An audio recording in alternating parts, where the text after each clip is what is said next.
প্রিয় ভাই বোনেরা, ফ্যাসিবাদ বিরোধী আন্দোলনের সময় বিএনপি সহ বিরোধী দল এবং মতের নেতাকর্মী সমর্থকদের বিরুদ্ধে লক্ষ লক্ষ মিথ্যে এবং রাজনৈতিক উদ্দেশ্য প্রণোদিত মামলা দেওয়া হয়েছে। বিএনপির এমন নেতাও রয়েছেন যাদের বিরুদ্ধে শতাধিক 200-300 মামলাও রয়েছে, এমনকি 4 শতাধিক মামলা রয়েছে। গুম, অপহরণের শিকার হয়েছেন বিএনপি সহ বিরোধী দলের শত শত রাজনৈতিক নেতাকর্মী। শুধুমাত্র 2024-এর গণ অভ্যুত্থানে 1,500-এরও বেশি মানুষকে হত্যা করা হয়েছে। খুনিদের বন্দুকের নল থেকে মায়ের কোলে থাকা 4 বছরের শিশুও রেহাই পায়নি। ক্ষমতালোভী ফ্যাসিস্টের কারণে আমাদের অনেক সাহসী সেনা কর্মকর্তাদের হত্যাযজ্ঞের শিকার হতে হয়েছে। বিডিআরের নাম পর্যন্ত পাল্টে দেওয়া হয়েছে, ভেঙে দেওয়া হয়েছে আইন শৃঙ্খলা রক্ষাকারী বাহিনী পুলিশের মনোবল। প্রিয় দেশবাসী, পতিত পরাজিত পলাতক স্বৈরাচারের আমলে দেশে অন্ধকারের রাজত্ব কায়েম করা হয়েছিল। সুতরাং আমি বলবো, আজকের এই মিছিল অন্ধকার থেকে বেরিয়ে আলোর পথে যাত্রা। তবে প্রিয় ভাই বোনেরা, প্রিয় দেশবাসী, তবে এ যাত্রা কিন্তু খুব সহজ নয়। ফ্যাসিবাদ, উগ্রবাদ, চরমপন্থা যাতে আলোর পথে অন্ধকারের রেখা টেনে দিতে না পারে, এই ব্যাপারে গণতান্ত্রিক আমি জনগণকে, গণতান্ত্রিক আমি বাংলাদেশের প্রতিটি ভাই বোনকে আমি সদা সতর্ক থাকার আহ্বান জানাই। প্রিয় ভাই বোনেরা,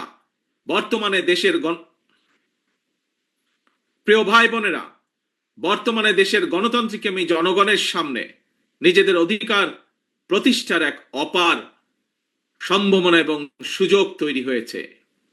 আমরা যদি এই সুযোগকে কাজে লাগিয়ে দেশে জনগণের রাজনৈতিক শক্তি প্রতিষ্ঠা করতে পারি, জনগণের রাজনৈতিক এবং অর্থনৈতিক ক্ষমতা নিশ্চিত করতে পারি, তাহলে ভবিষ্যতে আর কেউ ফ্যাসিবাদ প্রতিষ্ঠা করার সুযোগ পাবে না, দেশকে তাবেদার রাষ্ট্রে পরিণত করতে পারবে না। আমাদের ভাই বোন, সন্তান, স্বজনদের জীবনের বিনিময় আমাদেরকে আর কখনো 2024-এর মতন 24 দেখতে, রক্তাক্ত 24 দেখতে হবে না।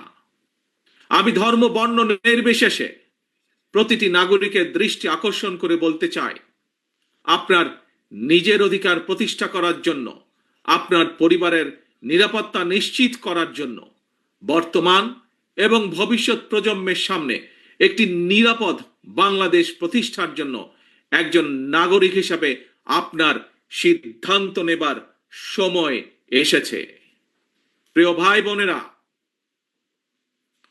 বিএনপির নেতৃত্বে গণতন্ত্রের পথে অভিযাত্রায় বিজয় মিছিলের শুরুতে আমি স্বাধীনতা প্রিয়, গণতন্ত্র প্রিয় দেশবাসীর উদ্দেশ্যে আহ্বান জানিয়ে বলতে চাই, যিনি যে রাজনৈতিক দলেরই সদস্য হন না কেন, আমাদের অবশ্যই মনে রাখা দরকার, ফ্যাসিবাদ শাসন আমলে আমরা কেউ নিরাপদ ছিলাম না, আমাদের সন্তানেরা নিরাপদ থাকতে পারেনি। প্রিয় ভাই বোনেরা, প্রিয় দেশবাসী, বিএনপির নেতৃত্বে গণতন্ত্রের অভিযাত্রায় বিজয়ের শুরুতে আমি স্বাধীনতা প্রিয়, গণতন্ত্র প্রিয় দেশবাসীর উদ্দেশ্যে আহ্বান জানিয়ে বলতে চাই, যিনি যেই দলেরই সদস্য, রাজনৈতিক দলেরই সদস্য হন না কেন, আমাদের অবশ্যই সকলের একটি কথা মনে রাখা দরকার, ফ্যাসিবাদ শাসন আমলে আমরা কেউই নিরাপদ ছিলাম না, আমাদের সন্তানেরা কেউ নিরাপদ থাকতে পারেনি, আমাদের ভোটের অধিকার কেড়ে নেওয়া হয়েছিল, আমাদের সকল গণতান্ত্রিক রাজনৈতিক অধিকার কেড়ে নিয়ে গণতান্ত্রিক আমি জনগণের জন্য সমগ্র সারা বাংলাদেশটাকেই বর্বর বন্দিখানা, আয়নাঘর বানিয়ে ফেলা হয়েছিল।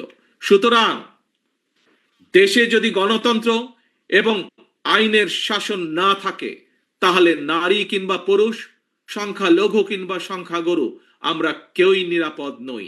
একমাত্র গণতন্ত্র এবং আইনের শাসনই জনগণের নিরাপত্তা নিশ্চিত করতে পারে।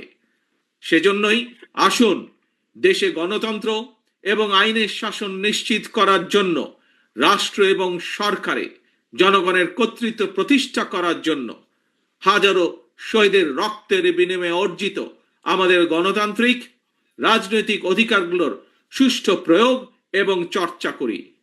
প্রিয় ভাই বোনেরা, প্রিয় রাজনৈতিক দলের সদস্যবৃন্দ, বিভিন্ন ইস্যুতে আমাদের মধ্যে ভিন্ন ভিন্ন মতভেদ থাকবে, কিন্তু সেই ভিন্ন মত নিরসনে আলোচনা হবে।